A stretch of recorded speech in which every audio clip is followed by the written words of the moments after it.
नमस्कार किसान भाइयों, मैं आपका दोस्त छत्रपाल सिंह और आप देख रहे हैं अपना यूट्यूब चैनल एग्रो छत्र। किसान भाइयों, धान की फसल में आज चर्चा करते हैं और धान की फसल में जो 4 मुख्य बीमारियां आती हैं उन पे चर्चा करते हैं। वो कौन कौन सी बीमारियां हैं, उनको कैसे करके कंट्रोल करें, इन सारी चीज़ों पर ये वीडियो बनाया गया है। जो धान की फसल में 4 मुख्य बीमारियाँ आती हैं उनमें एक तो सीड ब्लाइट, लीफ ब्लास्ट, करधन ब्लास्ट, बैक्टीरिया लीफ ब्लास्ट नाम की बीमारियां आती हैं। तो किसान भाइयों, ये जो बीमारियां हैं किस कारण से आती हैं, कैसे आती हैं, इनको कैसे रोका जाए, कैसे ख़त्म किया जाए, इन सारी चीज़ों पर ये वीडियो बनाया गया है।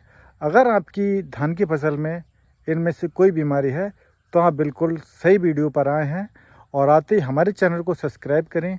और अब आपको वीडियो पूरा दिखाते हैं। दोस्तों, अब चर्चा करते हैं सबसे पहले नंबर 1 पर सीड ब्लाइट की। सीड ब्लाइट जो आता है, इसकी जो मुख्य पहचान है, जैसे ही आप पौधों की जड़ों पर देखेंगे तो अगर आपकी जो फसल है धान की उसमें सीड ब्लाइट आया है तो आपकी जो जड़ों पे लाल लाल पीले कलर के धब्बे जैसे बन जाएंगे। जैसा कि किसी आदमी ने गुटखा खा के थूक रखा है, लाल पीले टाइप के धब्बे बन जाते हैं, जैसा कि आप वीडियो में देख पा रहे हैं। तो ये जो है सीड ब्लाइट की समस्या है।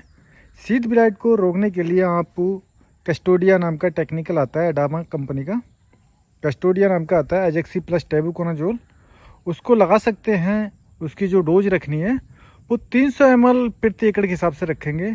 इससे आपको बहुत अच्छा बेनिफिट मिलेगा और आपकी सीड ब्लाइट की समस्या ख़त्म हो जाएगी। और किसान भाइयों, इसके साथ साथ में अगर आपकी जो धान की फसल है इसमें लीफ ब्लास्ट की जो समस्या आई है तो लीफ ब्लास्ट में आपकी जो पत्तियां हैं, पत्तियों पे काले काले कलर के धब्बे दिखाई देने लगेंगे तो समझ जाइए आपकी जो फसल है धान की, इसमें लीफ ब्लास्ट की समस्या आ चुकी है, जिसको पत्ती ब्लास्ट बोलते हैं या पत्ती झुलसा रोग बोलते हैं। इसको हिंदी भाषा में पत्ती झुलसा रोग बोलते हैं। तो ये जो है पत्तियों पे काले कलर के धब्बे जैसे बनाते हैं तो इसे लीफ ब्लास्ट भी बोलते हैं।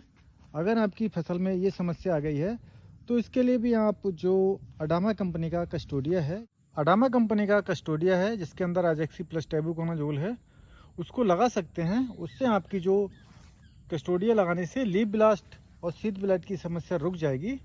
और किसान भाइयों, इसके साथ साथ में आपकी जो फसल है इसमें गर्दन तोड़ की समस्या आती है तो भी आप कस्टोडिया का प्रयोग कर सकते हैं। और अगर किसान भाइयों आपकी जो फसल है उसमें बैक्टीरिया लीफ ब्लास्ट की समस्या आई है, तो दोस्तों जैसा कि आप जानते हैं जो बैक्टीरिया आता है, बैक्टीरिया जनित जो बीमारियां होती हैं वो पौधे के अंदर से, मतलब जो पौधा है उसके अंदर से पनपती हैं। तो आपको पत्तियों पे जो नसें होती हैं वहाँ से अगर पीला पड़ता हुआ दिखाई देता है पौधा, तो आपकी फसल में मान जाइए कि बैक्टीरिया जनित झुलसा आ चुका है। उसको ख़त्म करने के लिए एरिज कंपनी का प्लांटोमाइसिन आता है, 30 ग्राम प्रति एकड़ के हिसाब से लगा सकते हैं। उससे भी ये जो समस्या है बैक्टीरिया वाली, ये ख़त्म हो जाती है। उसके अगर खर्चे की बात करेंगे तो 50 रुपये एकड़ का खर्चा आता है किसान भाइयों। कस्टोडिया की अगर बात करते हैं तो ये 750 रुपये एकड़ का खर्चा आएगा। और किसान भाइयों, आपकी फसल में BLB की समस्या आती है, जैसा कि जो पत्तियाँ हैं ऊपर से बी आकार से पीली पड़ती हुई आती हैं, तो उसके लिए आप BLB को ख़त्म करने के लिए आपको प्लांटोमाइसिन का ही प्रयोग करना होगा, क्योंकि BLB को बैक्टीरिया लीफ ब्लास्ट बोलते हैं, जो बैक्टीरिया की वजह से आता है। और बैक्टीरिया जनित जितने फंगस होते हैं उनको सिर्फ प्लांटोमाइसिन से ही ख़त्म किया जा सकता है। किसान भाइयों, इस चीज़ का विशेष ध्यान रखना है आपको। इसके साथ ही अगर किसान भाइयों आपका कोई क्वेश्चन है तो आप डिस्प्ले पे जो नंबर दिख रहा है इस पर कॉल कर सकते हैं, आपकी समस्या का समाधान किया जाएगा। जय हिंद, जय भारत।